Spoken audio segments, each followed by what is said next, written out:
wanted to provide them with an opportunity to participate. And so Amherst Media is recording this live. As a result, we've been able to tap into their live video.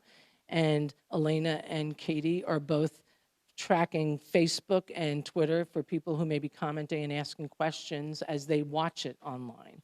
And so we'll be hearing from you, and hopefully we'll be hearing from some folks online. If you don't want your face on social media in a photo, you should let us know before you leave today.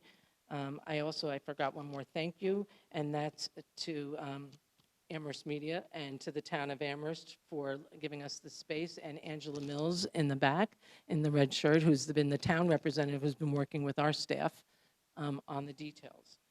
One more just piece, and that's when people come and speak, someone asked outside, how long will we have? That was a good question that we hadn't anticipated. But in the State House, folks are offered 3 minutes to give a testimony, and so we thought 3 minutes would probably be an adequate amount of time. And without further ado, I think I've covered my points. It's my pleasure to introduce to you not only a newly elected public official in the State House, but we could not have a better state senator than Jo Comerford. I am increasingly proud that she's my state senator, and I can only tell you that she is 100% partner for everything that's important to the 3rd Hampshire District. So, Senator. Thank you so much. Hand for Representative Dahm. So now I get to gush a little bit about Mindy. And I want to put that in the context, and Rep. Dahm and I often do this. This region has come to expect significant collaboration between House members and Senate members. And in an area like Western Massachusetts, which is less represented in the State House just because of the density of our population, also 2 hours west, it's really important, actually, that we lock arms in initiatives. And I like to say that we try to punch above our weight in the State House, and we can only do that through strong partnership. And Mindy Dahm is as fierce as she is gracious. And it's the two-pronged approach, I call it the Dahm approach, that gets so much done for the 3rd Hampshire. And so you are my partner in this and all, Rep. Dahm. And please let me welcome, we have 3 college presidents with us today. Join me in welcoming President Yves Solomon Fernandez from the Greenfield Community College.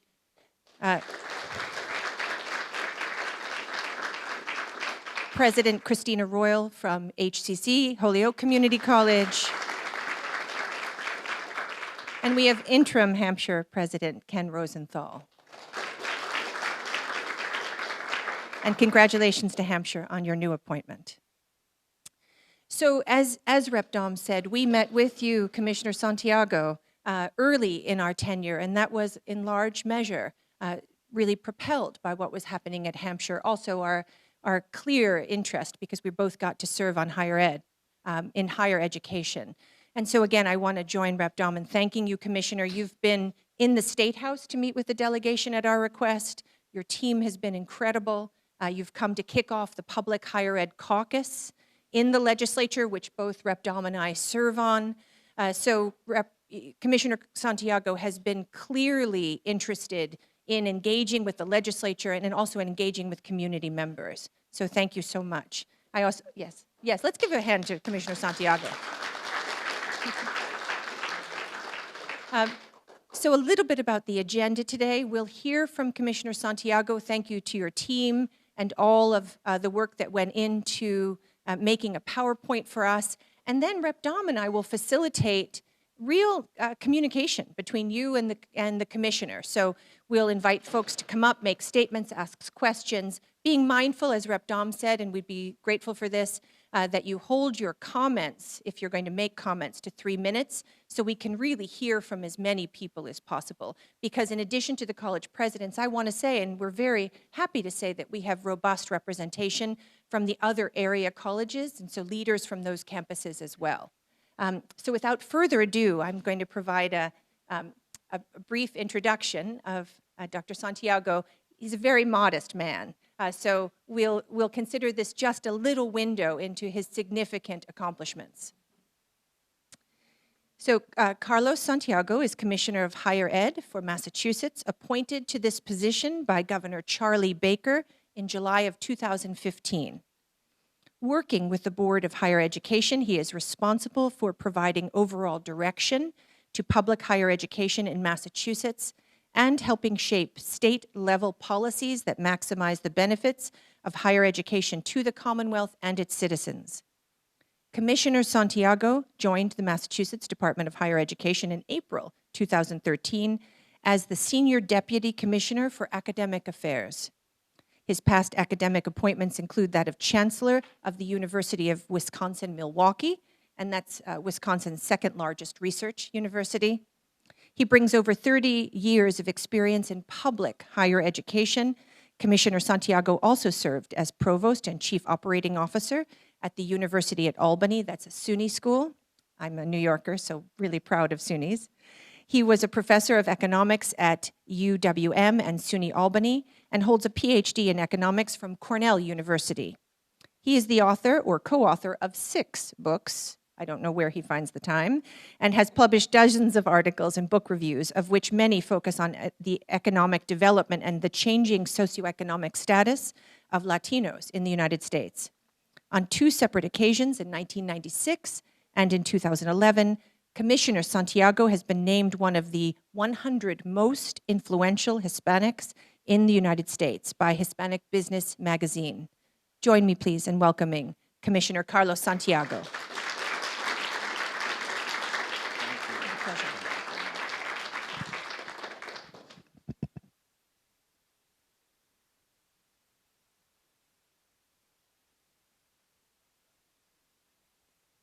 There we go. That should improve things.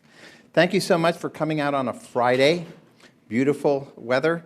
Only 2 of us in the entire town are dressed in suits, in black suits, top it off. Alex Nally will be our scribe today. He's a staff member in our legal affairs department. And Dina Papanikolaou is our legal counsel. Of another staff member, there she is, Katie Abel, our Associate Commissioner for External Relations. I'm delighted to be here. I'm delighted to see such a large crowd and to see old acquaintances, not only the 2 presidents from our public institutions, my old friend Manuel Frau, where's Manuel? There he is. Manuel and I go way back to the early 90s, where I was the head of a struggling professional organization in ethnic and area studies. The organization had lost a lot of money with the previous president. So Manuel said, why don't we do it in Amherst? We can use the residence halls, and we'll save some money, and we'll turn the organization's finances around. And we did. So I'm very proud of the work that we accomplished together. There are others of you that I know and have worked with, and I'm delighted to see all of you. And particularly, I have to acknowledge your state representatives. Senator Comerford and Representative Dom have been they were on our doorstep when we began seeing difficulties for a number of our institutions. And they have been very open about concerns, and they have certainly helped us shape, I would say, our regs as we go forward. And we are using today as an opportunity to continue shaping that the regulatory process. Our legal counsel has been leading our efforts in the department to draft those regs. They're now open for public discussion, and Alex is here to take any commentary that he hears. He will make sure that it goes to the appropriate folks. So I have a brief PowerPoint, brief around 20 minutes. Almost everybody says that 20 minutes is the attention span that you can keep an audience. And then I just want to open it up, and feel free to ask me questions on this topic, the topic of closures and mergers and consolidations in the Commonwealth of Massachusetts. You should know, a week and a half ago, I was in the State Higher Education Executive Officers Association in Little Rock, Arkansas. We had our annual meeting, and in fact, I talked about this with my colleague SHEOs, is what we're called, state executive officers, and a lot of states are going through what we are going through, Virginia, Ohio in particular. We are far ahead of any other state that we know of in terms of moving legislation forward and having these kinds of conversations. So I dare say that, again, when it comes to education, a lot of states are looking in Massachusetts and how we're dealing with this particular situation. We've actually been at this for a while. While everybody remembers Mount Ida, which occurred in April of 2018, the reality is we have been engaged in this work, and we have a responsibility to both grant degree granting authority to an institution and also revoke degree granting authority over institutions, and to review the financial stability of institutions over time. And I'll distinguish a little between the public and private institutions. But by and large, the process has worked quite well. By and large, you haven't heard about a lot of these. You've heard of some of them. You may have heard of the merger between Wheelock and Boston University. But clearly, what we're seeing is that this is today a fact of life. We are seeing institutions, even today, just this morning, I opened up Inside Higher Ed, and there was a story of Bridgewater University, I think it's in Connecticut, now has acquired an institution in, I believe, in Vermont. We are seeing, even if you look at that list, one that might surprise you is Northern Vermont University. Why is the Massachusetts Department of Higher Education involved in the closure of Northern Vermont? Well, Northern Vermont, their entire system was being restructured, but they had an outpost in Lawrence. And they decided to close that, and we had to be part of the closure process. So what's driving this? It's pretty clear. It's demography. Most of the institutions that have been impacted are institutions that are enrollment-driven. Enrollments are down nationally, but particularly in the Northeast. We are seeing the biggest decline in enrollments in over 30 years. If you look at the 2000, 2007, 2009 Great Recession, fertility rates dropped dramatically. And that means that this enrollment decline is going to be with us till about 2030, perhaps as far as 2035. So this is what's causing pressure on the smaller enrollment-driven institutions that depend on tuition for their financial stability. This is the primary cause of what we're seeing and what we will continue to see. Now, our authority, we have authority over both the public and the privates, and I will talk more about the privates.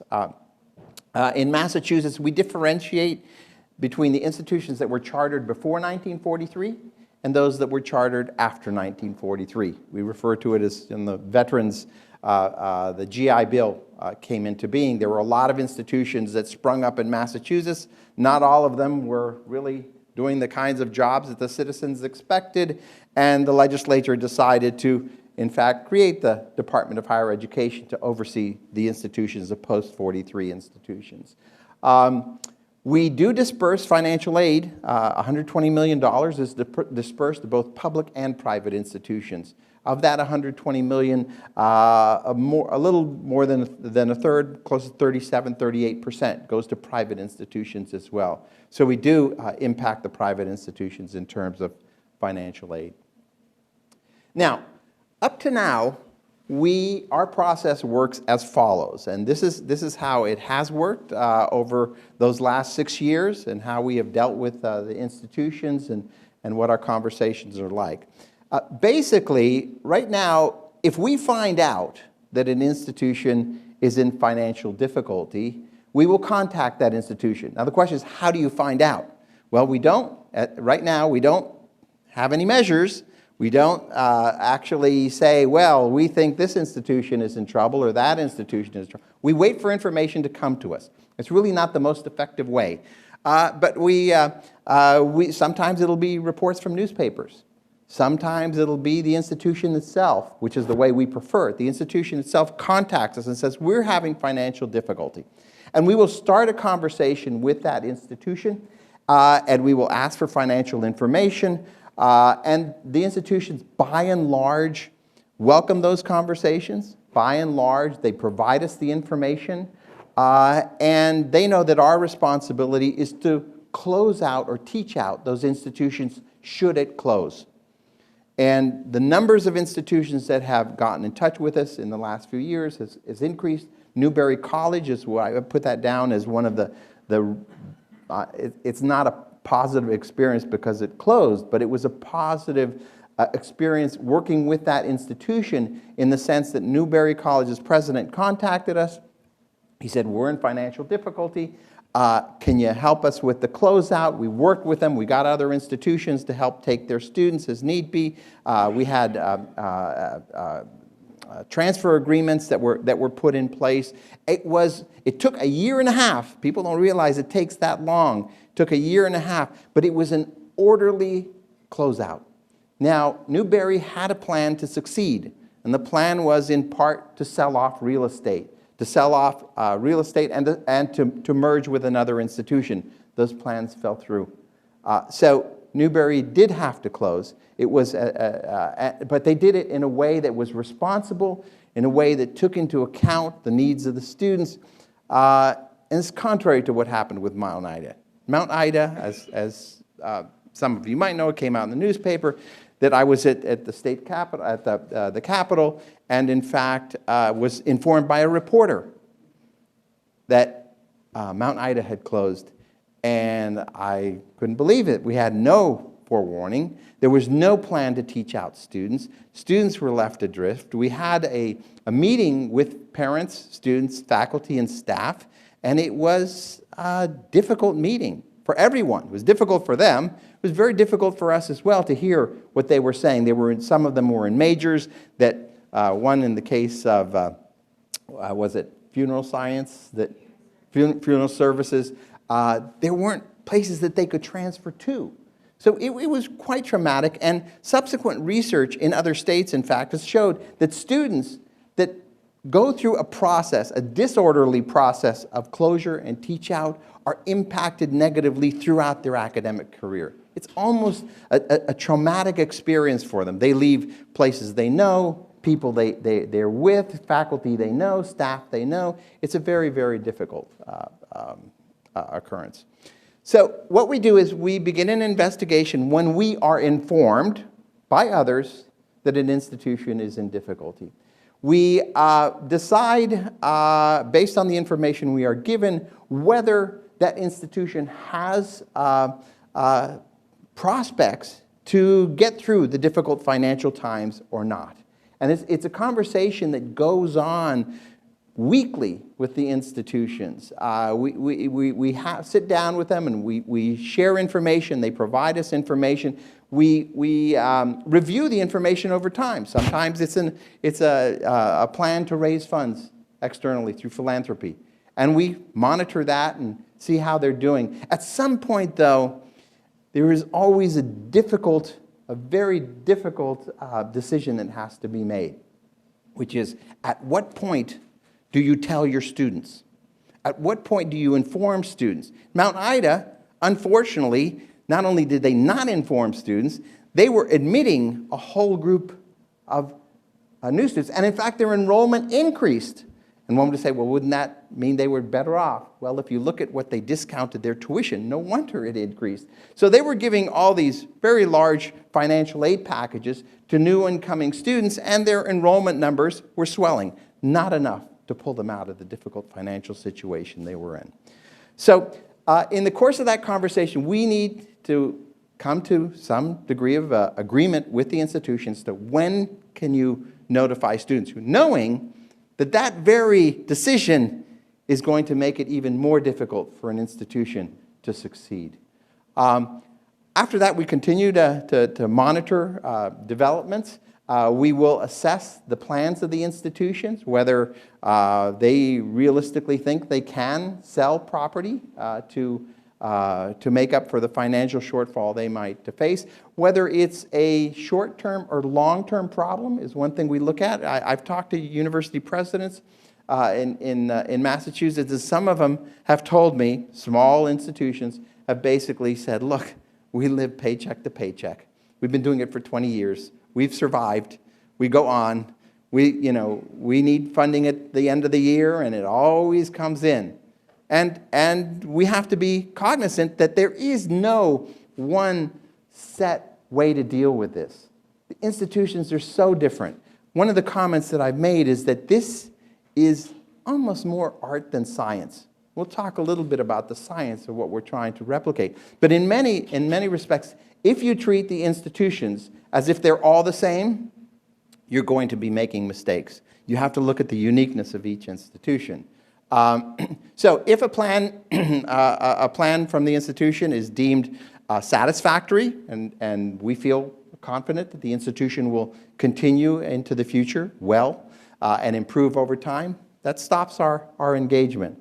Otherwise, if right now, if the plan is found to be unsatisfactory and the decision is made, this institution is not going to survive, or if the institution, we've encountered some situations where the institutions are reluctant to give us information when we think the institution is in a difficult, moving down a difficult road. And right now, the only tools that we have are very blunt instruments. One is we revoke your degree granting authority.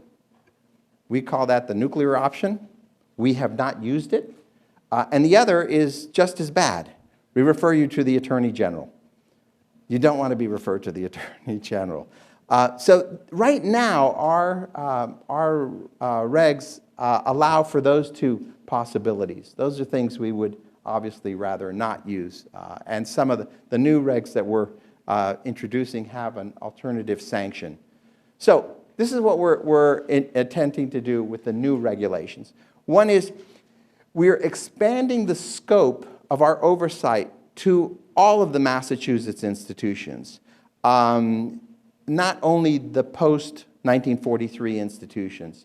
And we do it through financial aid. Financial aid is the one lever that we have, perhaps the only lever that we have apart from withdrawal of degree granting authority and submitting the institution to the Attorney General's review.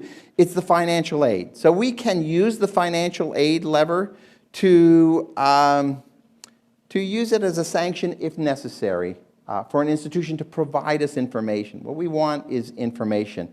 And we much prefer that that information be given to us as we do our review voluntarily from the institution. We want to move away from the reactive approach where we find out that something is not so good is happening to an institution. We want to be able to reach out to the institutions. And there's been a lot of discussion of what we're going to use. And there are a variety of metrics. There are a variety of measures. We've been working with AICM. We've been working with the accreditor, the New England Council for Higher Education, on measures as well. It's not all that easy to predict an institution that's having difficulty. And one of the measures that we've been discussing is a measure which, instead of attempting to predict whether an institution will succeed or not, it's a measure, it kind of turns the question around. And it's been criticized a bit, but it does have, I think, conceptually some value because it focuses on students. And the measure is, does the institution have the resources to teach out its students?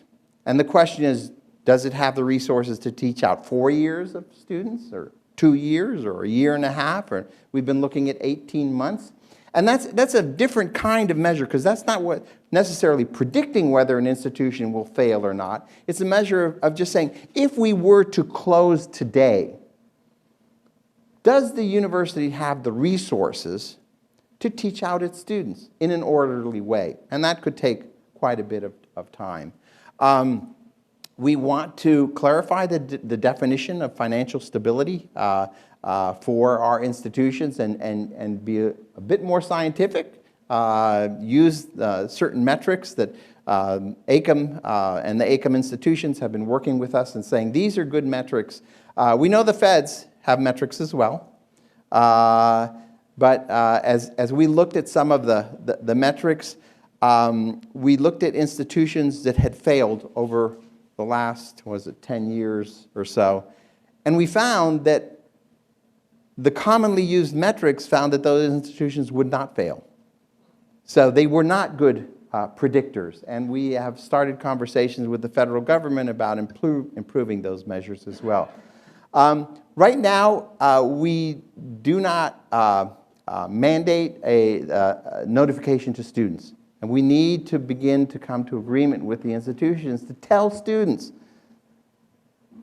especially those students that the institution may be in difficulty and yet are applying to that institution. There has to be some word to these students to help prepare them for what might happen. And we need confidentiality. It's a crucial part of this process. As you know, or you might not know, but I'm sure the interim president knows, that we've been in conversations with Hampshire College since we learned of the difficulties they were encountering.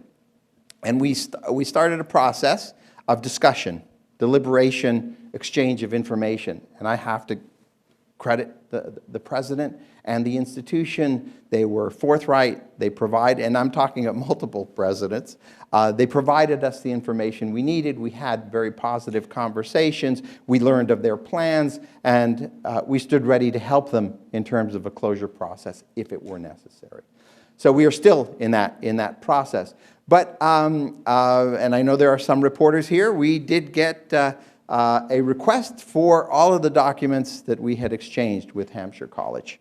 And that was a concern, obviously, because we were in process of discussion. We had not completed our review. And in fact, the Secretary of State supported our position, which is there is what's called the deliberative process exemption for freedom of information request on documents. Till the process, while the process is ongoing, the documents are pretty much sealed. And we think that's the only way that we can have these open conversations with the institutions.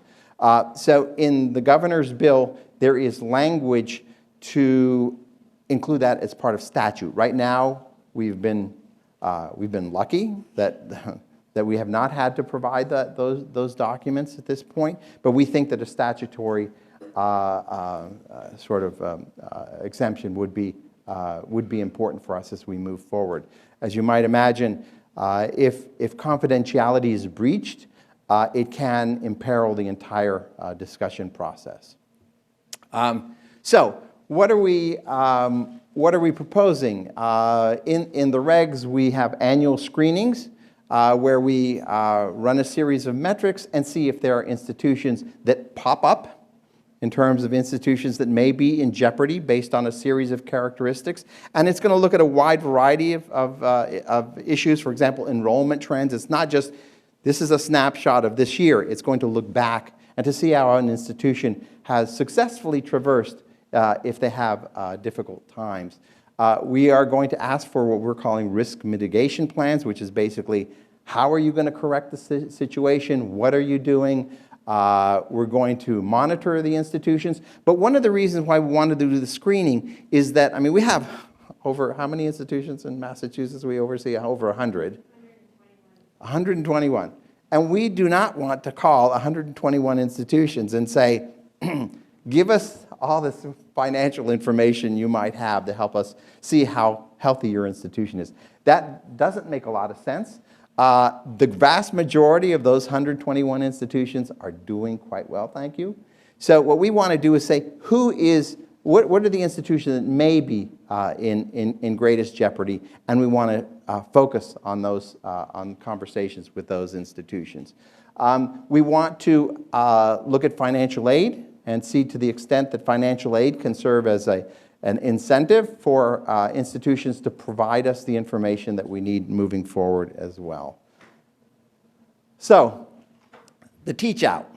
That's again our responsibility, and there are a lot of components. This is not something you can do in 2 weeks' time.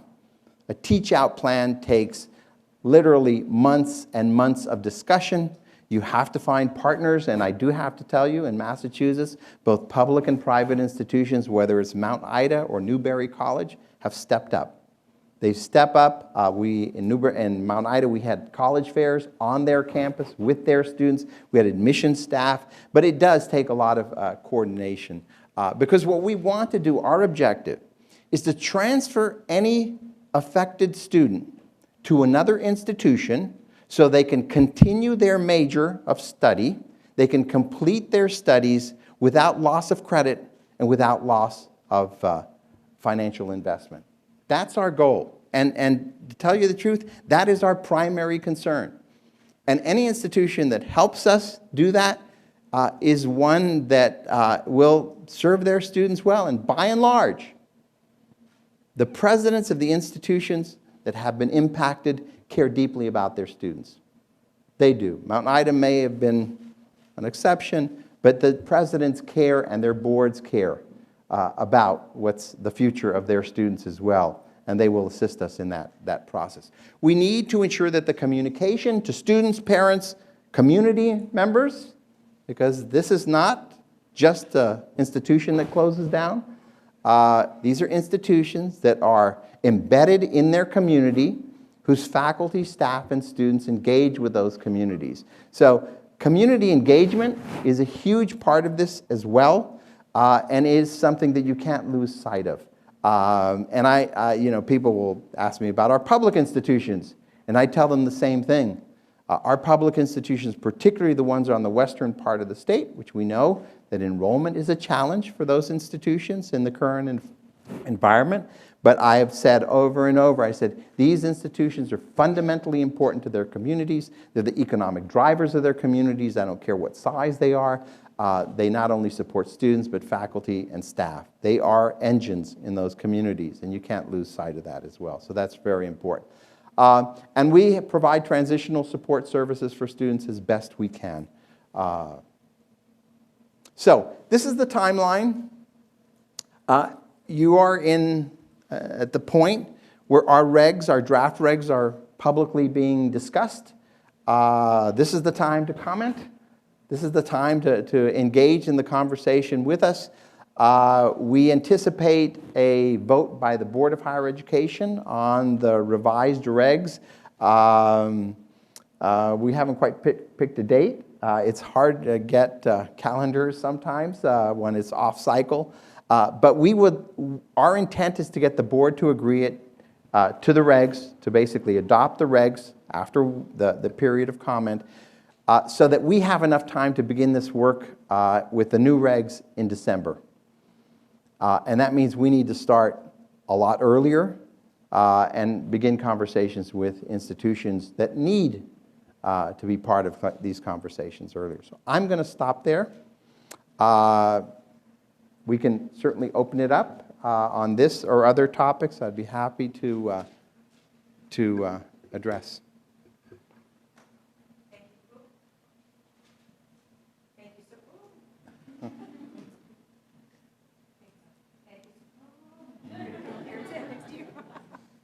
And we'll figure out this. Thank you so much to Commissioner Santiago.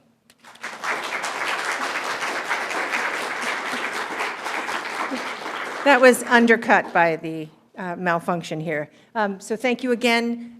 This is really a pivot point here, friends, as the Commissioner said, and I really want to thank you, Commissioner, for acknowledging community in the list of things that concern us, that we have to care for and be mindful of. It's the reason that Rep. Dom and I wanted the Commissioner to come to this community, to Western Massachusetts, because we know that higher ed, both public and private higher ed, institutions are the heartbeat of this region. You know, you are the spine that connects us. You bring students in and educate students from our communities. Your staff and faculty live here. They drive our economies. I love that you use the word engine. These institutions, your institutions, are the engine that make us work. You're our heartbeat. And so Rep. Dom and I want to be your fierce advocates, both here in the community and also in the State House and with Commissioner Santiago and his team. So as the Commissioner said, these regulations are in process. This is where we get to hear from you about your thoughts about what Commissioner Santiago just shared, your questions, your hopes for next steps. And then Rep. Dom and I will listen intently and be with you in community, in engagement, so that we can, again, be that kind of bridge for you with our colleague. And again, thank you to Commissioner Santiago for making this opportunity possible. So I know that there is a list of people. Okay.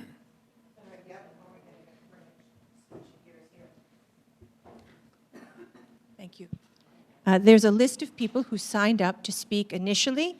So again, we're going to limit those comments to 3 minutes. Comments or questions. The Commissioner will respond as you will, Mr. Commissioner, and then we'll move on and get to the others in the room. So first we have Ken Rosenthal, Interim President of Hampshire College. Would you like me to sit here, or? I think we can be informal if it's okay. Maybe you'll stand here so that Sure. folks can see you. Thank you. And we're also live streaming. Remember, for the folks who are listening through the live stream, it's #AskDHE. #AskDHE. Well, and I'll try to speak fast. Thank you, Senator Comerford, Representative Tom, Commissioner. Thank you very much for coming today to talk with us about the challenges that so many colleges face. I'm Ken Rosenthal, Interim President of Hampshire College, and I know something about these challenges. I also have some familiarity with planning for the future of higher education. I have been involved with Hampshire College since 1966, before it even opened its doors to students. I want to begin with this. Hampshire has chosen Ed Wingenbach to be its next president. He will come from Whitman College next month to begin what I confidently believe will be a long and successful tenure. When you meet him, I'm sure you will join those who know him in believing that Hampshire's trajectory is positive. It will be a college that will be smaller for a year or two, but we're regrowing. We're confident we'll serve our students well. We're relaunching our admissions office, and we'll be celebrating our 50th anniversary in the autumn of 2020, and we hope you will join us then. From its beginning, Hampshire actively reflected on our work as an experimenting college and shared our findings for the benefit of higher education broadly, and we join you now in hoping to better understand the world of higher education in general and the kinds of concerns that affect Hampshire College in particular. Some of the metrics needed in evaluating a college's prospects are easy to find, and I hope to discuss them with you and your staff, but in the few minutes I have with you today, I want to mention some of the less tangible aspects of a college that you and the public you serve should know, and my example, of course, is Hampshire College. A college is not just bricks and books and financial balance sheets. It's also the sum of the influence it has on those who pass through it as students, the influence they have improving the communities and the businesses and the world they inhabit, the contributions of its faculty and staff to the advancement of knowledge and of understanding, and the impact the institution has on the community that surrounds it. And we are a small and young college, but I submit that its influence and contributions in the areas I've mentioned are truly remarkable. Its student-centered mode of critical inquiry that is central to its pedagogy, its written evaluations that replace grades and class rankings, its break from the lockstep of four-year march to a degree, and its recognition that faculty can teach best while learning with their students. These are things that many places do. Hampshire does all of them. And the accomplishments of our alumni validate Hampshire's teaching style, entrepreneurial approach, not just in business, but in science, in medicine, and government, and life in general, as award-winning filmmakers, writers, and artists, cabinet secretaries, ambassadors, and town managers, scientists, scholars, and professors. And these alumni are still young. The oldest are about 67 years old, and the youngest, and more than half of them are not yet 42. It's a place of academic rigor. National Science Foundation says Hampshire is among the top 3% of colleges whose students go on to earn PhDs. A surprising number of alumni contribute to the economy and culture of the Pioneer Valley, and some assert that the revival of Northampton in the last decades is due in no small degree to the Hampshire alums who have moved there. And the college itself is a major player in this economy. I want you, too, to consider Hampshire's partnerships, not only 5 colleges incorporated, but also the Cultural Village on Hampshire's campus, the home of the internationally known Yiddish Book Center, founded by a Hampshire alum and credited with nothing less than saving and preserving the Yiddish language for posterity, the Hitchcock Center for the Environment, the Eric Carle Museum. His extraordinary collection and exhibits offer picture book art and stories to children. That's part of the partnership that it has, but especially also the newest, the R.W. Kern Center, built by the construction company of a Hampshire alum, which makes Hampshire the only place in the world with the Hitchcock Center with 2 net zero living buildings on its land. These were buildings that were constructed to the highest environmental standards and operate at no environmental cost. And we have an agreement with the International Living Future Institute that provides offices for them in the Kern Center, so together we can educate the world about environmentally responsible building design, the way all future buildings must be built. Financial viability is, of course, another measure of value that is important, but accountants know that financial balance sheets often underrate the values of non-financial assets that they record, and so it is at Hampshire. Our 800-plus acres, the college occupies more than a square mile, will be worth far more when developed than the book value they carry, and in due time, for its benefit, Hampshire will develop some of this acreage. Some of it is forever to be preserved as part of our contribution to the Commonwealth's efforts to preserve the entire north face of the Holyoke Range, but some of the land is commercially zoned and some can be developed for housing in cooperation with the college, and these are hidden values and appear nowhere on the balance sheet. And finally, there is the value that is unlocked by circumstances such as the one Hampshire faced this year, as friends and alumni came forward to support the college in unprecedented ways in the last 4 months.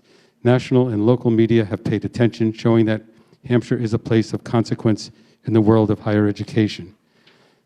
And because of this intention, I want to add, the last word that I want to add is a word of caution. And you mentioned this, sir. It is something akin to the uncertainty principle in physics, that the very attention paid to a subject affects it. If you give more credence to current difficulties and less to future possibilities, you may overemphasize the risk, and that by itself can exacerbate the problems. No institution can predict the future with certainty, and I caution you and all of us not to want to be so protective that we overemphasize the risks and thus make your own view of negative possibilities self-fulfilling. Thank you very much for your attention, and thank you very much for talking with us today. We're very glad you're here. Thank you all.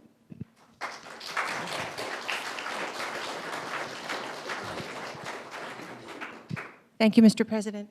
Commissioner, would you like to respond? Well, certainly the last statement that you made is very appropriate.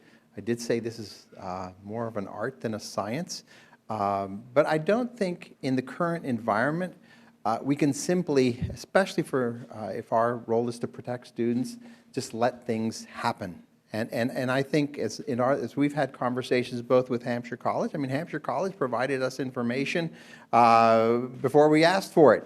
And I think that is a key. And I think as the institutions, and I have not really talked a lot about the role of the accreditor, but I will be quite honest. When I saw the information on Mount Ida that had not been provided to us, but after the fact, I looked at this information that appeared 6 to 8 months earlier, and I said, oh my God, I'm not sure this institution is going to survive.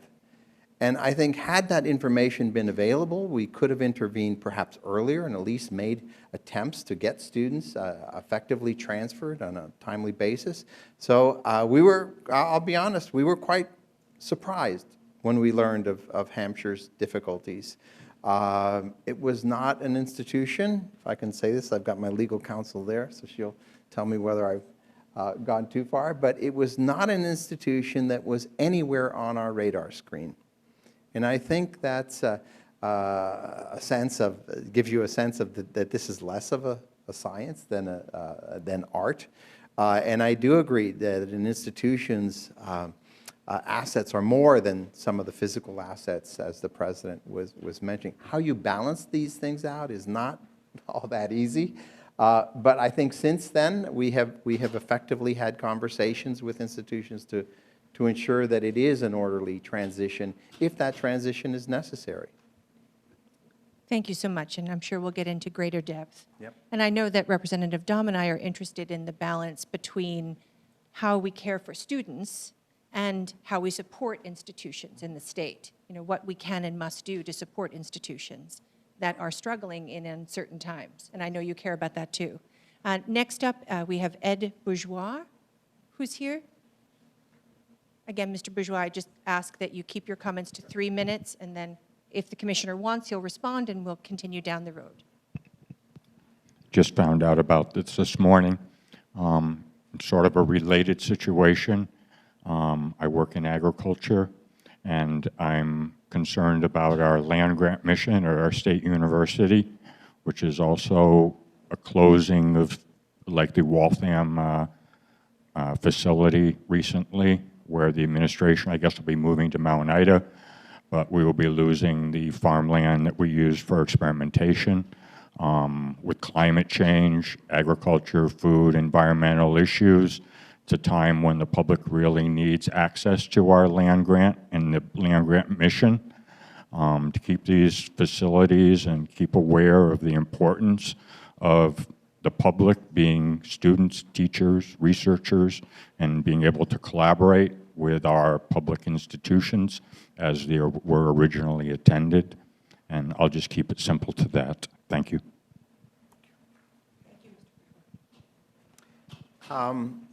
It's important to note Massachusetts is one of the most decentralized systems of public higher education. I've worked in 2 others in Wisconsin and New York as part of the SUNY system. These are command and control systems. These are systems where a president of a system or a chancellor of a system makes decisions and they reverberate down. I'm not saying that is the best way to structure a system. Massachusetts is probably farthest on the extreme in the sense that it is very decentralized. Every campus has their own board. We have an overarching board of higher education. So the decisions that you mentioned are decisions that are done at the campus level, the board. We were involved with Mount Ida in terms of we had to approve whether it was or not going to be a satellite campus or a branch campus. That was the extent of our authority in that particular transaction. So there are limitations to what authority we have. We try to make sure, and in fact, and I have 2 presidents here who can hopefully attest to the fact that this decentralized model can work well if you can get the campuses, the institutions, to agree, if you can convince them, because one is if you could bribe them to do certain things, but we don't have a lot of resources in public higher education in Massachusetts. So you have to convince the institutions that what we're trying to do is going to benefit their students, their faculty, and their staff, and the institution as a whole. And I'm proud to say that we have a group of presidents that have been very supportive of the initiatives that we have been moving forward. We have launched a major initiative in the area of equity in our public institutions, and that's going to be front and center. Our board has approved it as well. Thank you. Next up, please, Kevin McCaffrey from Mount Holyoke. Thank you very much. Thank you to the Commissioner for your excellent presentation. Also, thank you to our local representatives for putting together this great program on a very important issue. I have a statement that I'd like to put in the record, and if I could, I'll read part of it and summarize the rest, up to 3 minutes worth. First of all, it's really indicative of how important higher education is to the Valley, that on the most beautiful afternoon of the year, we have so many people in this room. Certainly protecting students, families, and communities in the Commonwealth from unexpected school closings is a very important issue. Not only are students from traditionally marginalized populations disproportionately affected by closings, as shown in a recent report by ACE, the American Council on Education, but many communities depend on higher education for jobs, for purchases of local goods and services, and for a host of other benefits. Working together to protect our students, our employees, and the communities where we live and work is very important. Regarding the proposed regulations, Mount Holyoke joins with AICUM institutions and others in supporting the approach now being developed that brings about strong collaboration between the New England Commission on Higher Education and the Department of Higher Education. That collaboration will ensure effectiveness, efficiency, and fairness, and will protect the interests of our students, our communities, and the Commonwealth. Underpinning this conversation, of course, is just how important higher education is to the Commonwealth. Our institutions are the envy of the entire world. People come from around the world to go to school in Massachusetts. But not only that, so many students in our schools in Massachusetts are from the Commonwealth. At Mount Holyoke, for example, 19% of our students come from Massachusetts. 6% come from Hampden, Franklin, and Hampshire counties. We're very proud of that fact. So we're working very hard to educate students from Massachusetts. And there's no doubt, too, that higher education is essential to the state's economic health. Certainly, the Pioneer Valley draws tremendous benefits from the 5 colleges, from the Springfield colleges, from Greenfield Community College, HCC, and other institutions that are lucky enough to be in the best part of Massachusetts.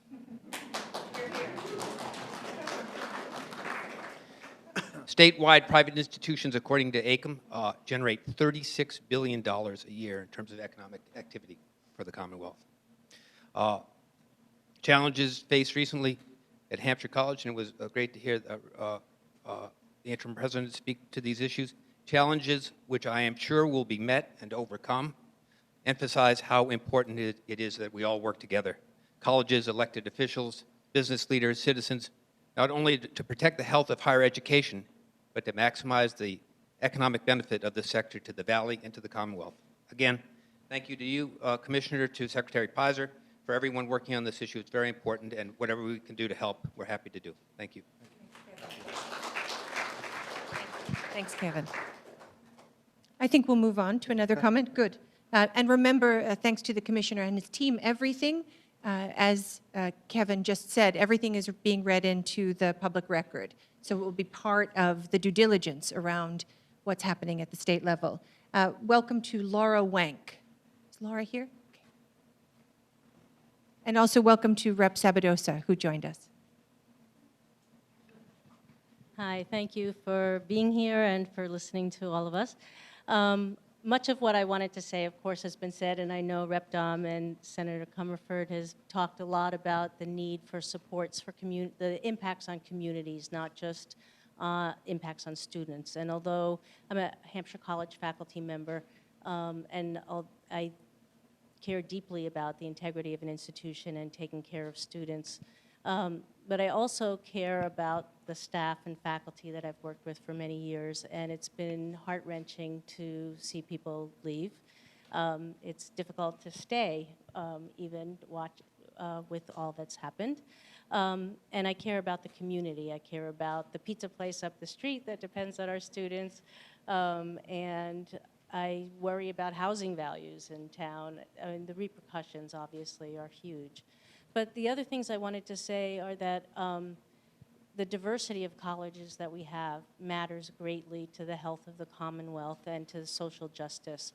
When I was a high school teacher and when I talked to the friends of my daughter and the children of my friends, I'm always telling them, students who feel they wouldn't get into an R1 university, that there's a college for everyone. And that has to remain true, or the health of the whole region will suffer.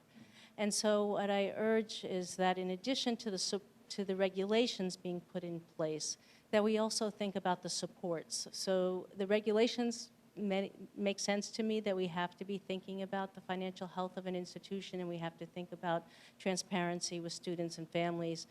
But I wonder also, as the costs of running a college increase, what is it that can be done about that? My partner would be the first to say, if you want to talk finances, talk to someone besides me. But I do wonder about, large chunk of our cost is paying benefits, the health care costs of employees, the insurance, liability insurances for campus. And it seems to me that those might be leverage points in the state. If we had Medicaid for all, what would happen to the cost of running a college? And then also, what are the ways that a state can be involved in supporting negotiations between institutions? The merger between Marlborough and Bridgeport seems so different than many of the others that I've seen, in that Marlborough is able to maintain its autonomy and its programming with the idea that it benefits Bridgeport students as well. So those are the kinds of things that I don't know what the conversations are at the state level, but those are the things I would wonder about and also would urge you to consider. Sure. Thank you. Those are great comments.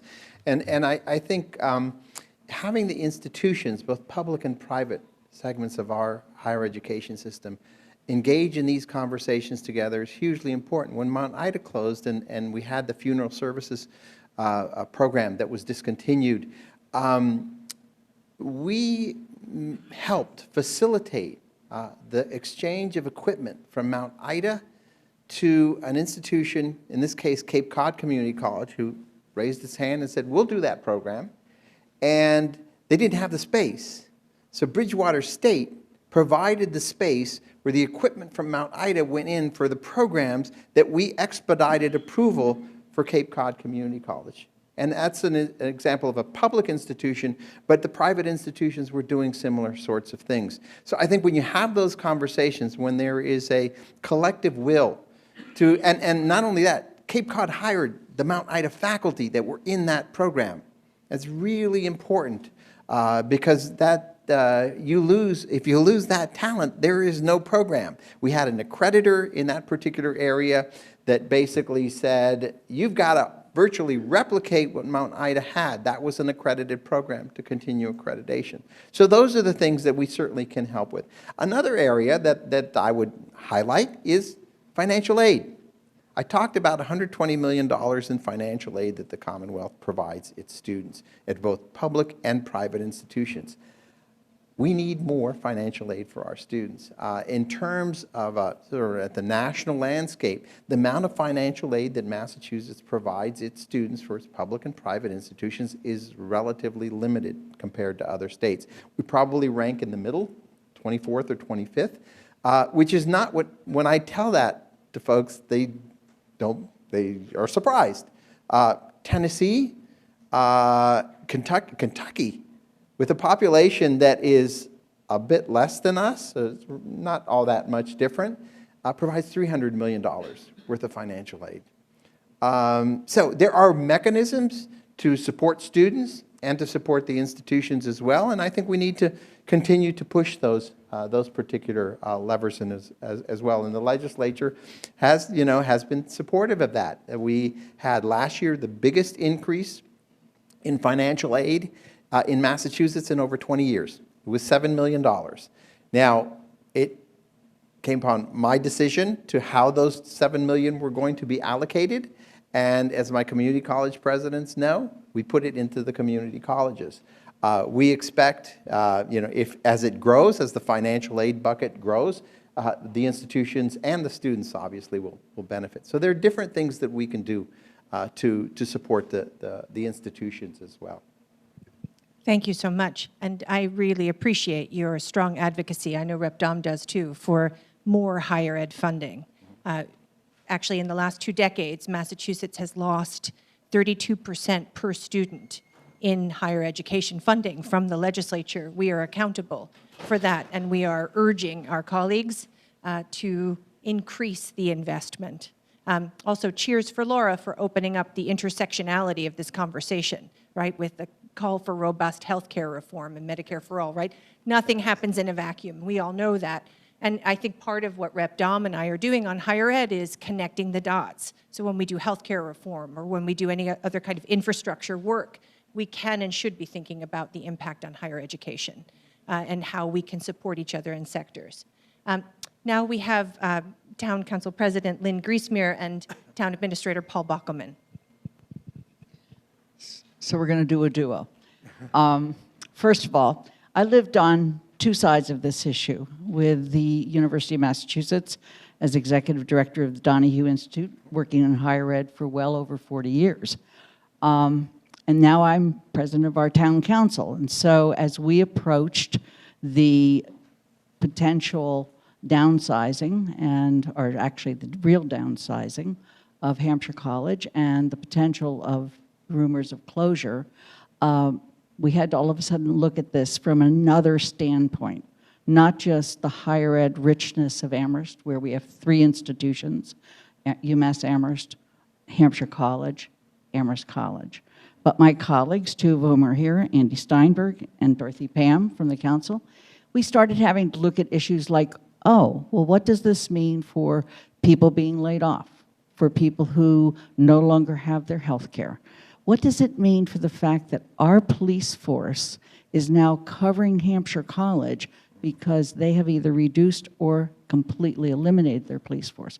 What does it happen? How does it affect the institutions immediately on its campus, as well as places that are immediately next to it, like Atkins Market or some of our bookstores. And so I urge you, as commissioner, working in a much larger organization under our good governor, to be working with the secretaries of Housing and Economic Affairs and others, so that as we look at these kinds of issues of college closures or mergers, we look at what the impact is on the towns, on the communities. And keep in mind, if you start closing one institution in the town of Amherst, that's a big bite. It may not be as big a bite for Boston, but it's a big bite for Amherst. And so you have to look at communities differently as we look at this potential issue. Higher education is the 5th largest industry in Massachusetts. You're an economist. You know how important it is for all of us.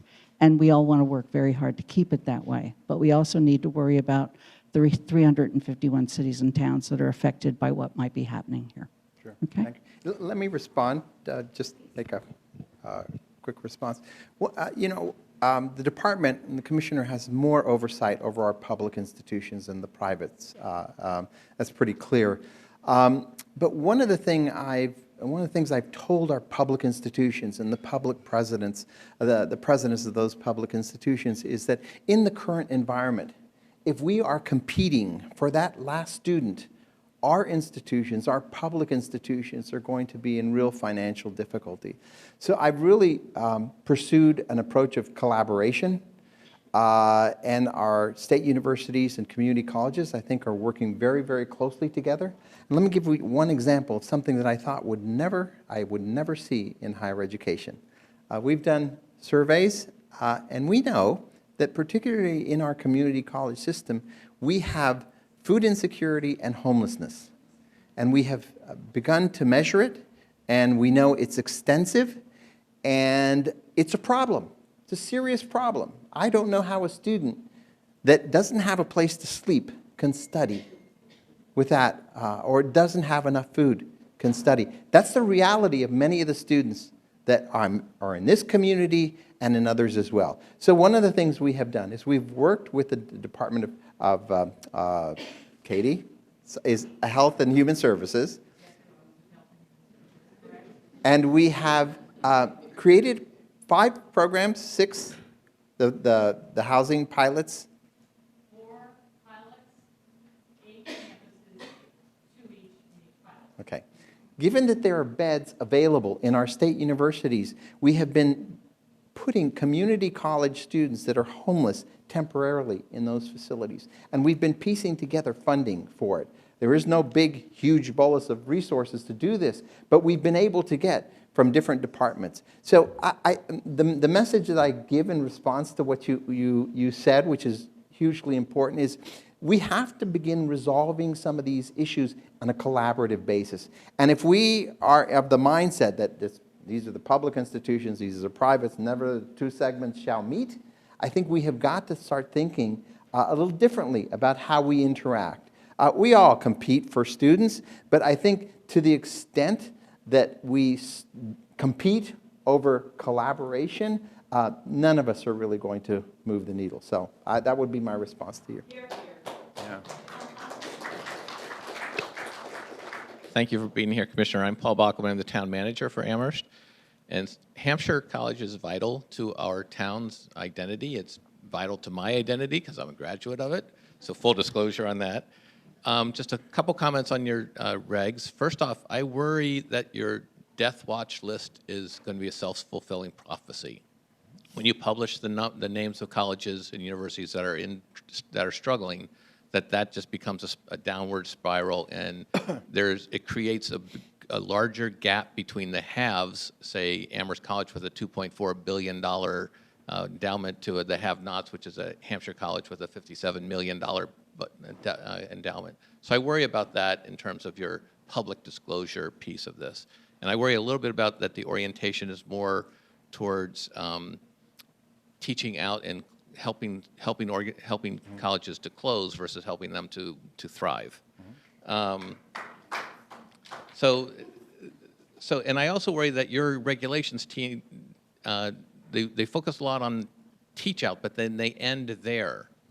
They don't take into account the longer-term implications for a community like Amherst, where Hampshire, as you noted, owns 600 acres in Amherst, 200 acres in Hadley. And so there are a lot of things that happen in Amherst if Hampshire were to close. And Lynn mentioned a number of them, police force and things like that. But also, there's some things you would never think of, like our water system depends on Hampshire's usage and the quantity of water they use for us to maintain the flow to the south end of Amherst. If Hampshire College weren't there, we would have to have pump stations or something to make sure the water flows through the system. The Pioneer Valley Transit Authority has a stop in South Amherst, primarily because of Hampshire College. If that were to close, would that bus line be terminated? And then there's revenue impacts because of water and sewer revenue that we would lose, things like that.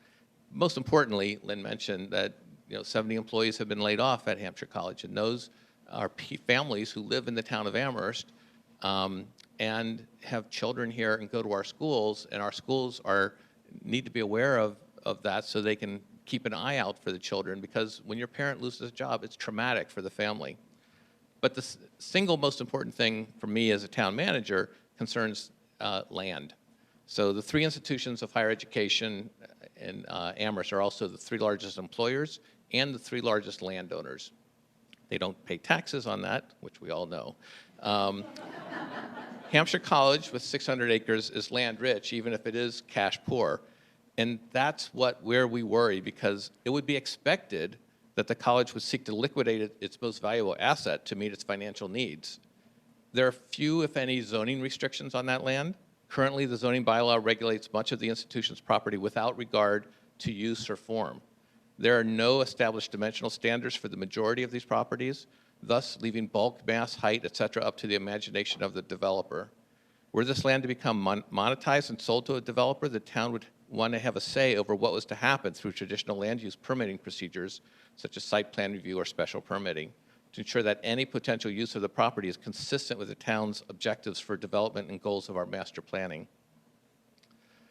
So in fact, I would also argue that a college or university that has benefited from not paying taxes on their vast land holdings, which puts even more pressure on the average taxpayer in town.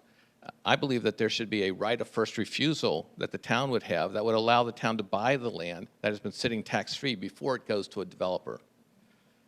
So the town continues to express its hope and has worked very, very well with the leadership of Hampshire College, because we want Hampshire College to thrive. We want it to be part of our 3-college town, because that's a unique part of our identity.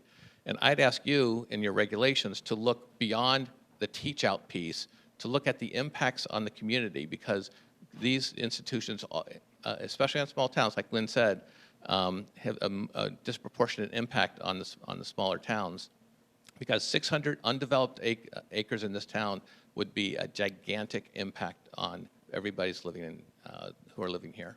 Thank you. Thank you.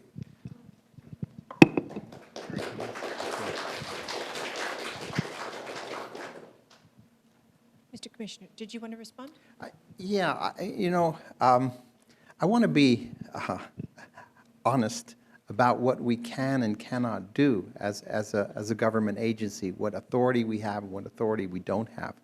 And I appreciate your comments, but I don't want you thinking that we, as a government agency with limited resources, can stop a college from going under. I mean, we can help the students, we can help the communities in a transition, but we don't have either the resource or the authority to stop that process. We can certainly give our advice on any particular plan that may arise, and we do that often. I wish we could stop the process. We would have done it for the 18 institutions that have already been impacted. So we have to be realistic about what we can do and what we can't do. Certainly, I think getting the word out so that sister institutions work together. You've got a good record of that here. I think that's important. Helping if there are potential merger partners brokering conversations. I think that's something else that we can certainly engage in and well. So I'm not saying we don't have any ability to impact these situations, and there is no death list. There's no list that basically shows that the inevitability of an institution closing. There is always hope. We try to make sure that the conversations with the institutions are straightforward. We try to provide advice as much as we can. And, you know, someone had mentioned the higher ed in Massachusetts is the 5th largest industry. Actually, I use 3rd or 4th. It's huge for Massachusetts. And the rest of the states are looking at how we're dealing with this. And I wish I could tell you this is a blip on the radar screen. And there was a colleague I met here who was a demographer or who had talked about demography. This is going to last for at least another 10, perhaps even 15 years. And we've got to begin adjusting to that reality and ensuring that we can persevere and have Hampshire College go through a very difficult period and come out on the other end perhaps smaller but stronger as well. I think, and anything we can do to do that, I think we will certainly do. If we had the resources to assist, we would do that. We can do it with some of our buckets, like financial aid, but I don't want people thinking, oh, we can really salvage every difficult situation that an institution finds itself in. We've not been able to do it in the last 6 years. We've been able to assist, but we've not been able to do it. And the last thing we want to do is precipitate closure. The last thing we want to do is push an institution that's on the bubble in a worse situation. And that's really, in many respects, that's my responsibility to ensure that we look at this in creative ways. No, we're not going to have a sort of a single metric that's going to determine who's going to survive and who's not, because that doesn't exist at this point. So I understand what you're saying. I know the importance and the value of these institutions to their community, and to the extent that we can help you, we will. But I don't want to give a false hope that we can fundamentally change the reality that we face. Increase in birth rates would help. Immigration would help. It's not only Massachusetts. It's not only Massachusetts. Look at New England. Look at Maine. Maine's had to restructure its entire public system. Look at Connecticut. Connecticut had to take all of its community colleges and create one. How many institutions were that? I think 12 12 institutions. We are seeing this happening around us. I think we have tried to address it in a concerted way to ensure that the least damage can impact our society. Thank you so much. And on funding, that really is the job of the legislature, to open up more sources of revenue for higher ed. Now we're at the end of the pre-sign-up list, so I'll take hands for who would like to speak. President Solomon Fernandez, please. First of all, I want to say thank you to our delegation. Thank you for working so hard. We really appreciate all of your work, all of your efforts, and your advocacy. And thank you, Commissioner, for being here. I really didn't intend to speak today. I was just going to sit and watch and listen. But I just want, when you made your comments, Commissioner, I think it spoke to me about how we need to work together. The world is changing. And if you've not read Nathan Graw's Demography book, you need to read it.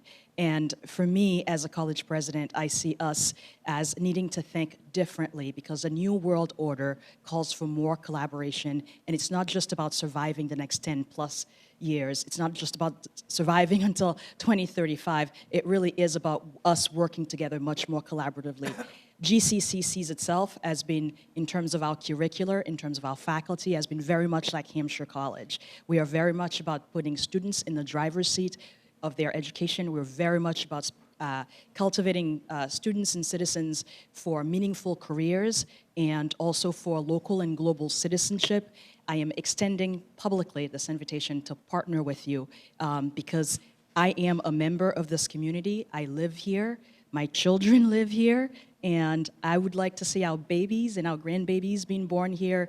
And it really is, it is in our selfish best interest to see that Hampshire thrives, and we would very much like to partner with you. So let's think very differently, let's be disruptive, and let's do it in service of our students and our community.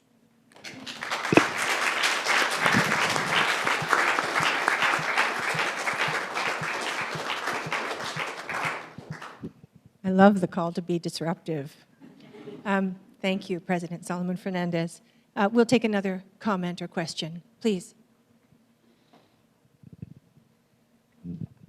Thank you. Try not to put anyone at my back. My name is Joanna Brown, and I have a couple of comments to make about Hampshire College, having transferred into the first class. Also having served as Director of Alumni Relations and Fundraising at Hampshire from 91 to 97.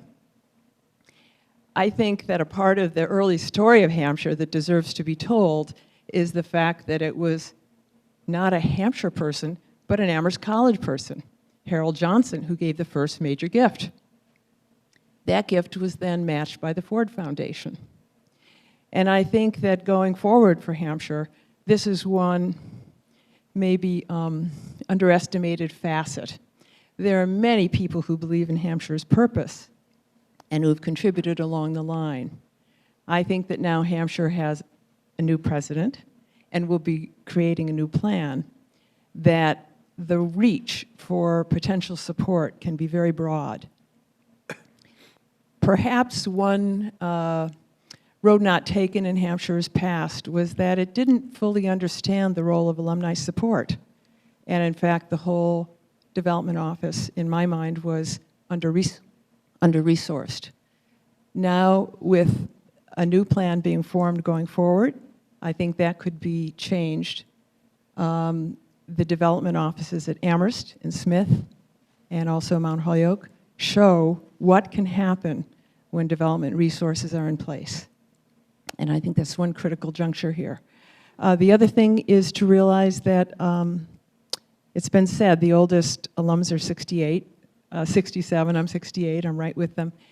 And in my 7 years of going around the country for Hampshire, I spoke with many alumni, I spoke with alumni parents. And in general, the alumni parents said this: it's no longer my charge to support Hampshire, it's my son or daughter.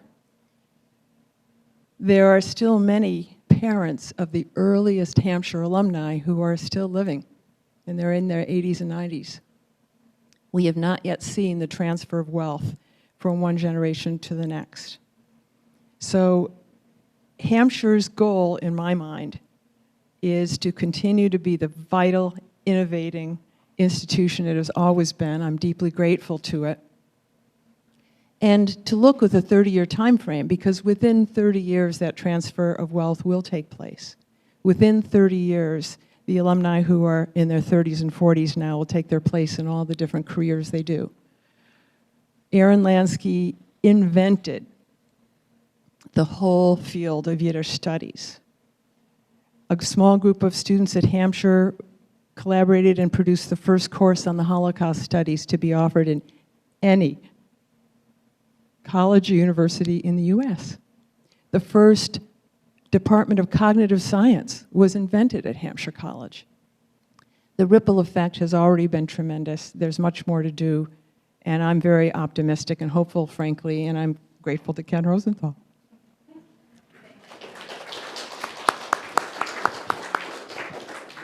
Thank you. Other comments or questions for the Commissioner? Please.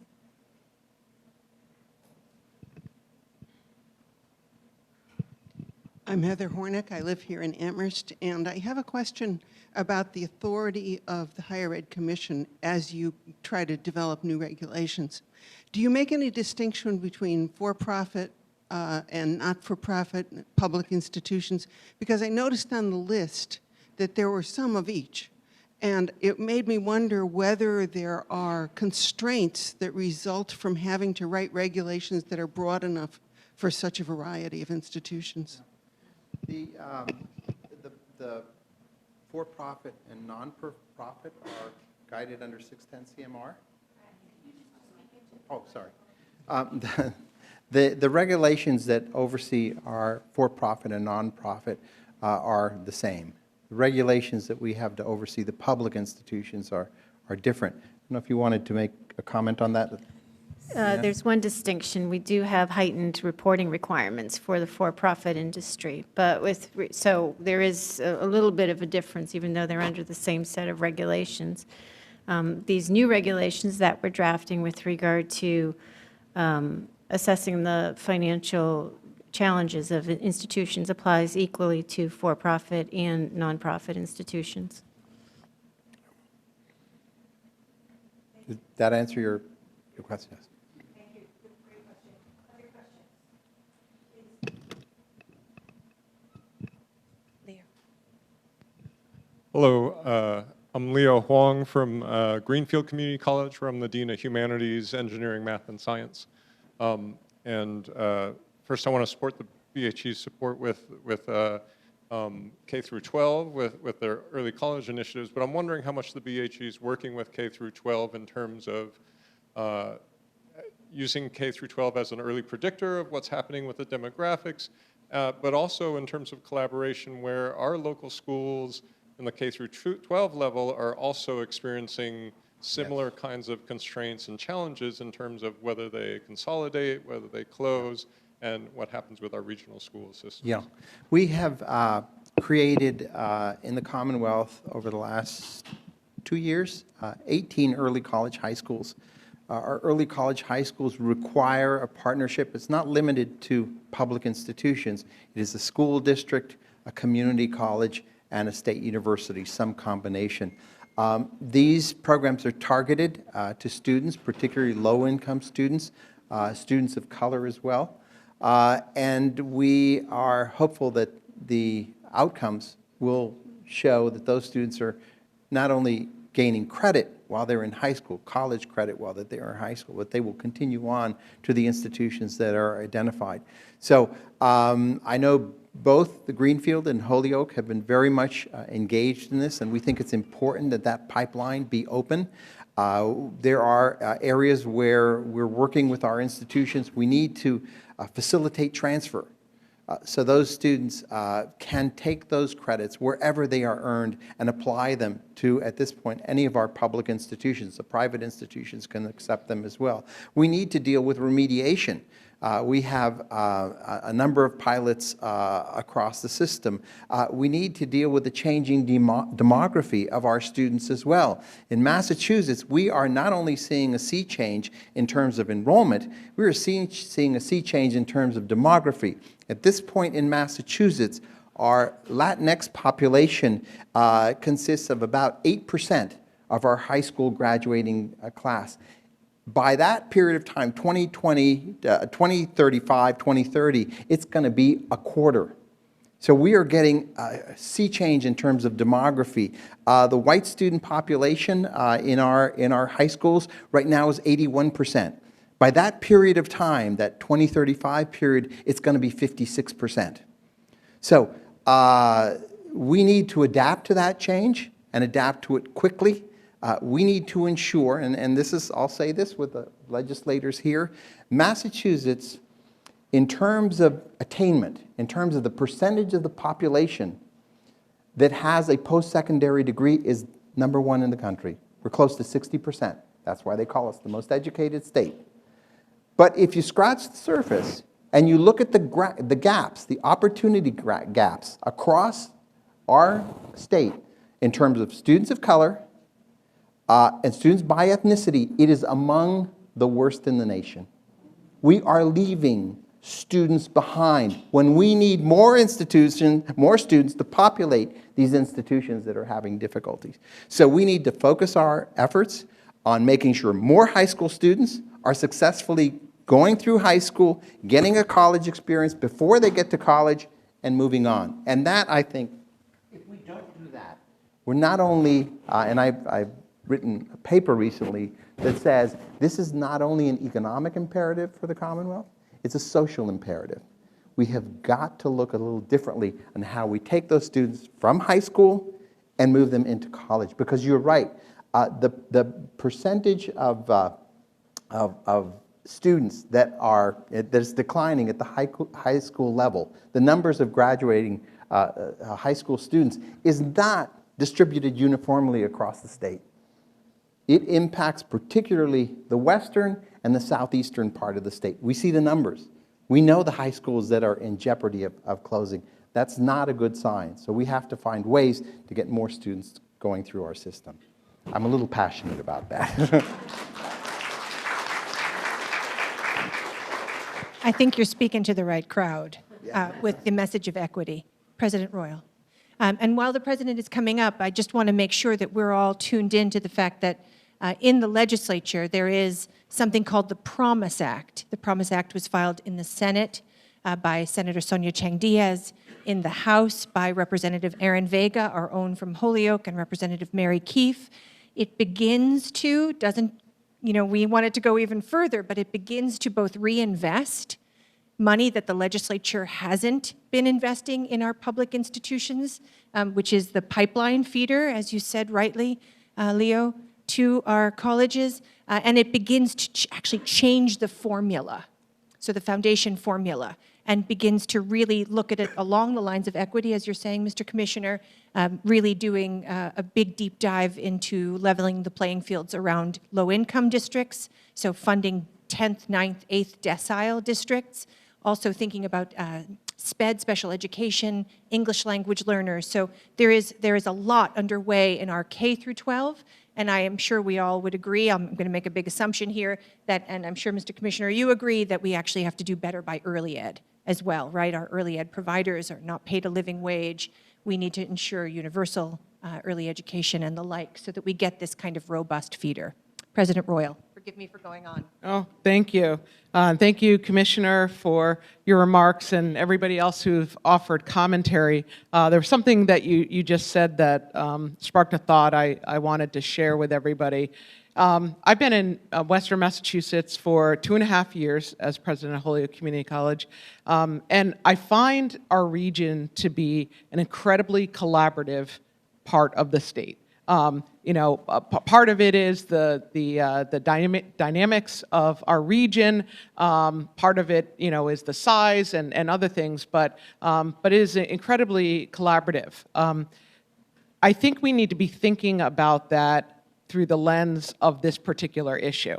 Mount Ida broke open this issue in a very public way, even though it's not the only closure, but Hampshire really brought it home for us, this idea of that this issue of what's happening in higher education is a local issue. It's not a national issue.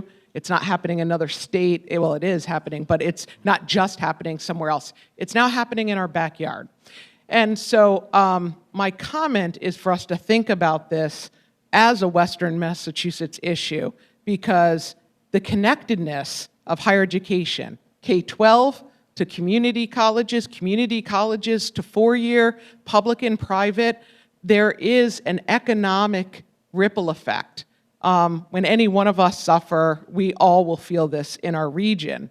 And I even think, sitting here thinking about how Holyoke K-12 system is in receivership. That doesn't just affect Holyoke Community College. It affects all the potential students that we have transferring to 4 years. And again, it affects the population that we have working after they graduate. So I think one of the opportunities I want to offer up is that while there's conversations happening in respective cities and towns here, we need to have more of the regional discourse around this topic and how we can ensure that we have a healthy economy for higher education in Western Massachusetts and what we can do to operate differently in thinking about that. Economies come and go, and as we've already heard about, higher education is a very important economy to Western Massachusetts. So what can we do to facilitate this cross-community conversation in a way that is not just about Hampshire College, but what can we do proactively to really start thinking about the changing relationship between higher education and workforce and the communities that we serve? Because there's so many other factors that are changing that we could have a tremendous amount of discourse on, and we should be. And I think both our senator and representative, that there's some opportunities for some regional dialogue like this, and I appreciate you bringing this conversation to Amherst. And let's continue to have this, not just in reaction to a problem that we want to fix, but proactively so that we can create vibrant future for Western Massachusetts. Thank you, President Royal. Thank you so much. Other questions or comments for the Commissioner? Please.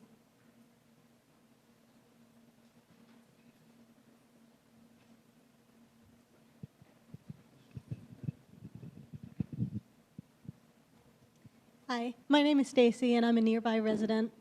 And I think what I want is to reflect a theme that I've been hearing and ask you to address it a little bit more specifically, and perhaps ask the legislators to as well.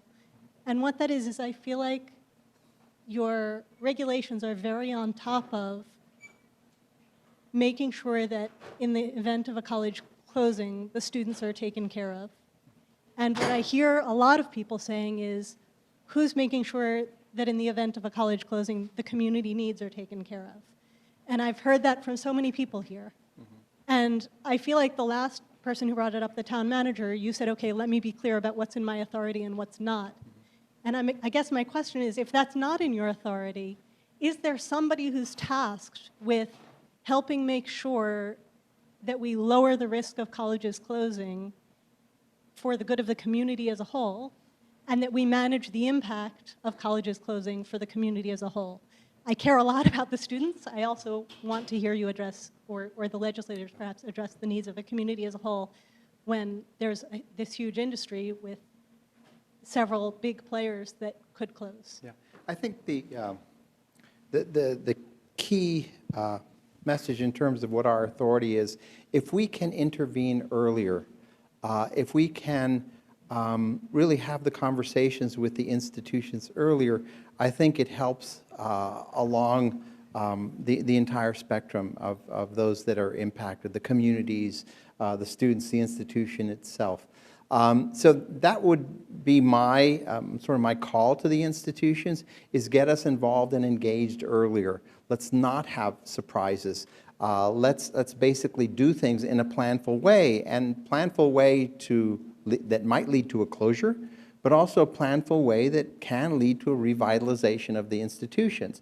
It is the responsibility of state government to deal with the impacts of these closures in different ways. It's not just the Department of Higher Education, it's Health and Human Services, it's economic development. There are a variety of areas.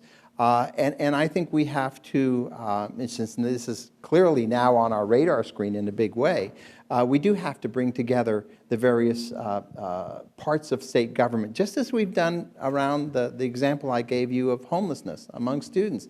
We can't alone address that issue, but in combination with other state agencies and nonprofits. I mean, we haven't talked about the role that nonprofits can play in this particular area. So I think there's more that can be done. I think that our role is really in ensuring that the conversations start early enough for us to intercede. In Mount Ida, we had no possibility of interceding early on. There were conversations about mergers that took us by surprise. There were conversations about real estate that took us by surprise. And had we been partners earlier in that process, I'm not saying it would have stopped the closure, but it could have. That's a stretch, but I feel hopeful. And particularly, there are other institutions that we've had conversations with early on that I think improved the situation and has improved, and we're having ongoing conversations as we speak with institutions. I think our engagement and involvement earlier is a positive element to this process. And at one point, when we started these conversations, the view was, you get the Department of Higher Education involved, that's a clear sense that it's not going to pull out. And I think we have to realize that we're all in this together, and that by our engagement and involvement is not to precipitate a closure, but it's rather to get in front of it early enough that something that is some intervention might work. So that's how I would respond to your question, which is an important one.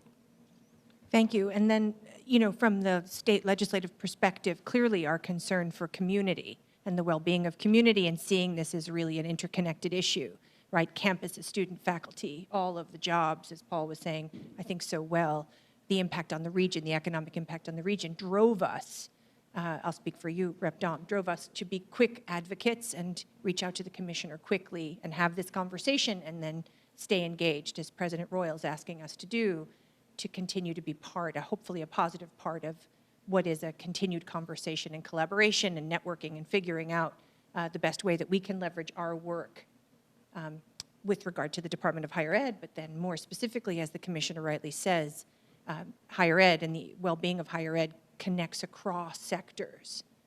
So another question, please.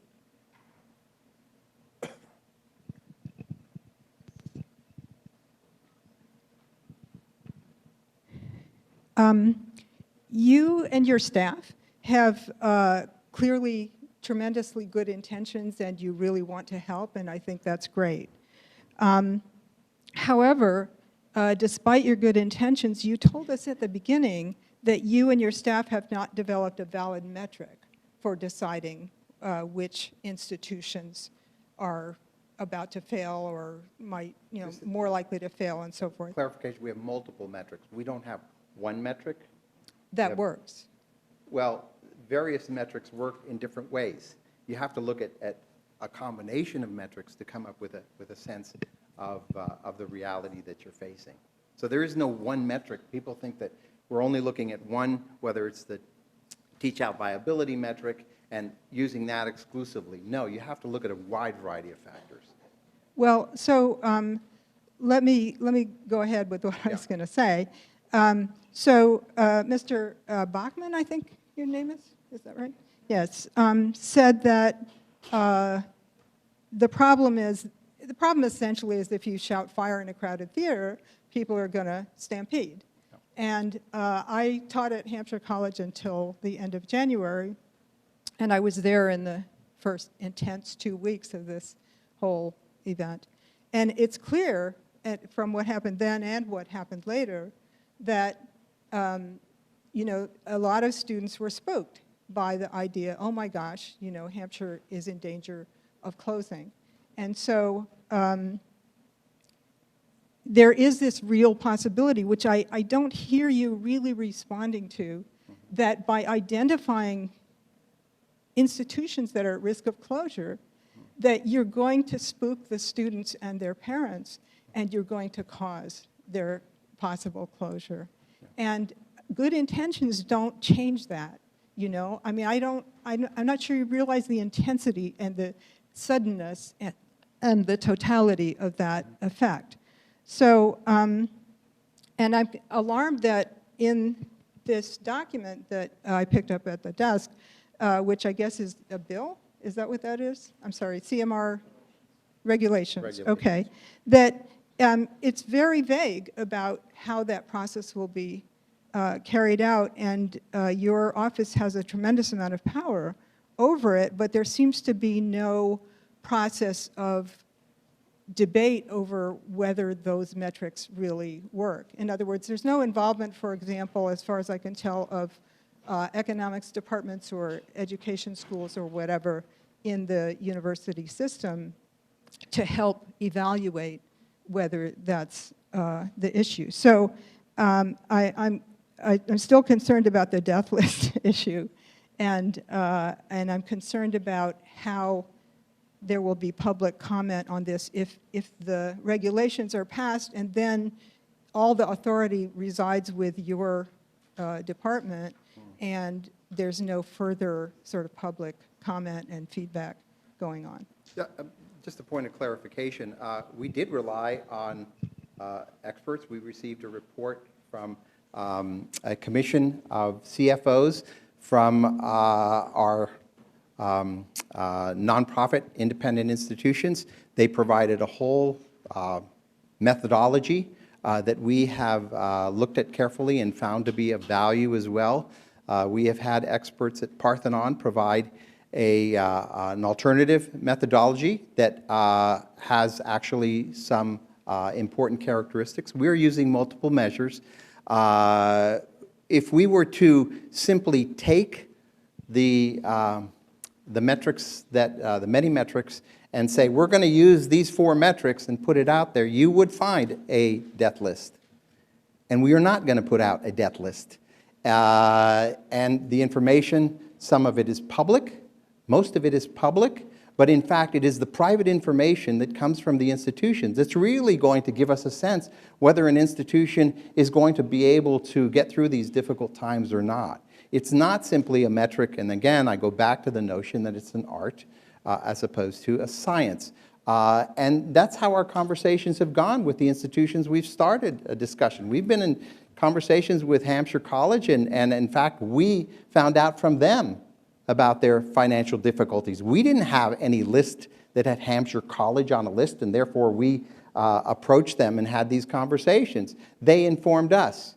So I don't, you know, this notion that somehow we have all this, have these techniques that are going to be able to predict with some degree of specificity is it's not true. And the fact is we're going to use multiple measures, and the timing of any announcement that we recommend that an institution do for its students is going to be crucial. I agree with you. If you do it too early, it's going to create problems. Hampshire College notified its students. Its students were aware that they had financial difficulties when they went public, and it is still in the process of dealing with its financial reality. So we are certainly cognizant of the possibilities that things might not be perfect. But we think that allowing for the flexibility that the regs provide is better than coming up with a straitjacket to apply to all institutions in one particular way. Thank you so much. Just also to your point, this is the moment where we need input on these proposed regulations. So your voice is now part of the public record, right? And everybody else who gets to speak on these topics and these regulations will help inform what the commissioner and the department do. So, I mean, I think this is important. They put them out for public comment. My point is that the metrics haven't we can't respond to what the metrics are because we have not been told what the metrics are. And so, but by the time the metrics are developed, our chance for comment will have passed. If I may, I think then your comment would be, we would want to see a description of the metrics. I mean, that's a legitimate comment to make on regulations. It's hard to make a comment because I haven't seen the specifics on the metrics. I would like them to be public. If I can say just one thing, I really want to make sure people hear this because we're coming to the close. The comment period on these regulations is being accepted until August 9th. Senator Comerford and I will be posting this information on our Facebook page and social media, so you'll have the email address you can send it to, the date you have to send it by. We'll post the link again for where you can find the regulations. You can send it directly to the Board of Higher Ed. You can send it to us. We can forward it, whichever is easiest for folks. But comments can be, in addition to some of the things that the commissioner has said, hey, we can't do that. We're the Department of Higher Ed, meaning some of the economic impacts. A comment can also be, we want the Board of Higher Ed to work more closely with some of the other departments in the administration around the community impact. I'm not sure they'll do it, but you can put it in a comment. Putting in a comment's important. It's part of the public record. I know this is something that Senator Comerford and I are going to take back and say, okay, they can do this piece. Who's doing all the other pieces? And your public comments on the regulations can drive that train as well. So I wouldn't necessarily leave here saying, I don't know what to say because I don't know this information or that. That can be the basis of your public comment. I need more information on this and that. If I can just make one final point. There is one entity we've not talked a lot about is an accreditor. The accreditor, NECHI, is responsible for ensuring not only the quality but the financial stability of our institutions. NECHI has a lot of metrics that a lot of people don't know what they are. They manage to use them to actually sanction an institution. They've come up with a new term. What is it called? When they notify. NECHI now, the accreditor now has a new term, new part of their regulations where they notify publicly whether an institution is in trouble. So what we want to do is to make sure that we're working with the accreditor, that we come to an agreement on what institutions might be in difficulty, and that we start conversations with those institutions. Thank you. Commissioner, we have 2 more people that want to ask questions. Sure. Are you able to stay for about 5 more minutes past 3 o'clock? If I can get on the road around 3, that'll be fine. We know that feeling. Yes. In Western Massachusetts. So Steve, and then Council Member. Hi, I'm Steve Brewer. I'm a faculty member at UMass Amherst, and I also wanted to thank the department because the Department of Higher Ed is funding the Bridges program that I'm teaching in this summer, which is taking students from community colleges that are transitioning to the university and providing them with a summer opportunity to be on the university firsthand, to see what it's like, learn about it, and then to transition to begin as students in the fall. But I'm reminded in the conversation today of the parable that I'm sure most of you have heard that, you see babies floating down the river. We've seen 18 babies floating down the river. And so we're trying to figure out, how can we rescue these babies? How can we pull them out of the water with nets and resuscitate them and do all the things to see if the babies are going to die or not? And of course, the question we really ought to be asking is, why don't we go up river and see what's throwing the babies into the water? I mean, that's the real problem, that we're looking here at these trying to rescue institutions rather than thinking about what's causing the institutions to become unstable in the first place. And saying demographics, of course, is one part of it, but there are a lot of other pieces that fit into that as well. The fact that we've systematically disinvested from higher education, and that inequality is causing people to postpone or not engage in child rearing at all. There are a whole bunch of factors that are resulting in the decline of higher ed. And we recognize that your part is to sit there with the net and pull babies out of the water, and that's what these regulations are about. But I think all of us need to think about the political advocacy we need to engage in. And of course, we have the right people here that are fighting that fight on the front lines, but to try and save higher education altogether.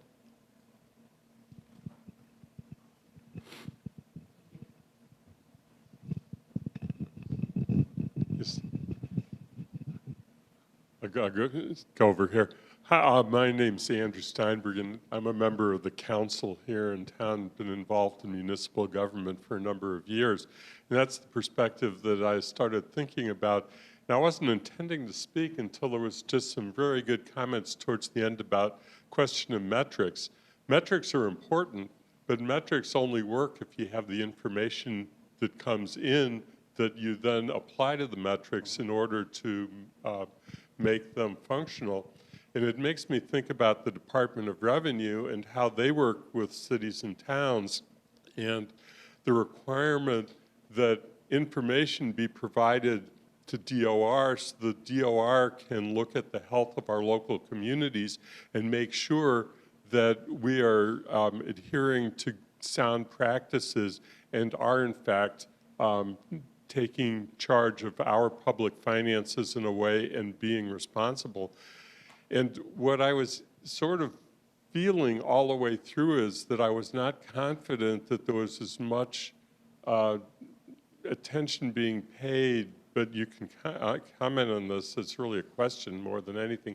Is as much attention being paid to making sure that the information is coming in that allows the metrics to be applied as to the definition of the metrics? Yeah.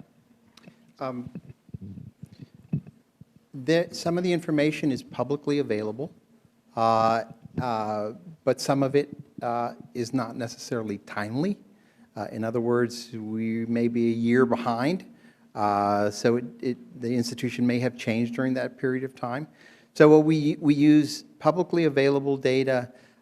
We try to get it as recent as possible, but that is just going to give you a snapshot of a potential difficult reality that an institution may be facing. You really need to sit down and have a discussion and know how is their fundraising going. You need to know what their admissions plan is over time. You need to know what they have in terms of assets and their ability to withstand a difficult situation. That information can only be gleaned from the institution. It's very difficult to get public sources that can provide that kind of detail. So the conversation with the institutions is fundamentally important. And that's where the request for additional information to augment what you have from other sources, public or otherwise, is part of the process. And we have successfully navigated that for 6 years. We had one very bad, unsuccessful outcome, and we need to ensure that as we go forward that we don't have that again. And I think that unsuccessful closure of Mount Ida was a lesson for us. And we need, again, we need to be more proactive than we were before. Right now, we're pretty much, the regs show us to be reactive to what information we might get. And we have to be a little more proactive without endangering the solvency of an institution as we go forward. Thank you. And can we please...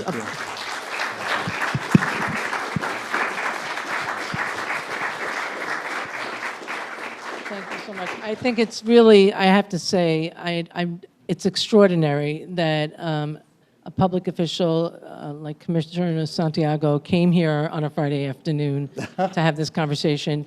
Equally as extraordinary that all of us are sitting here to be the reciprocal part of that. But really, thank you so much for being open to hearing this, for putting it on the record.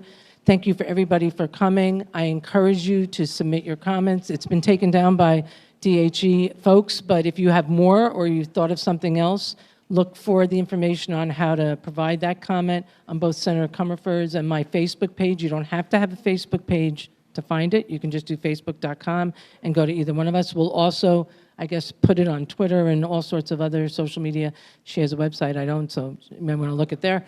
But we're more than happy to take your comments, also for you to email them to us and for us to deliver them to the department. And we are going to continue, I can promise, I can commit, I think, for both of us, to look at, so here's the problem, here are the pieces that are available to solve the problem. We're part of that puzzle, but what are the other pieces in the administration that have to be brought into the conversation in order for that cross-intersectionality to happen at that level too. And I'm looking forward to having that because I think that we'll all be able to participate in that. But I really can't thank you enough for coming and enjoying our community on a July afternoon. Thank you. Thank you, everybody.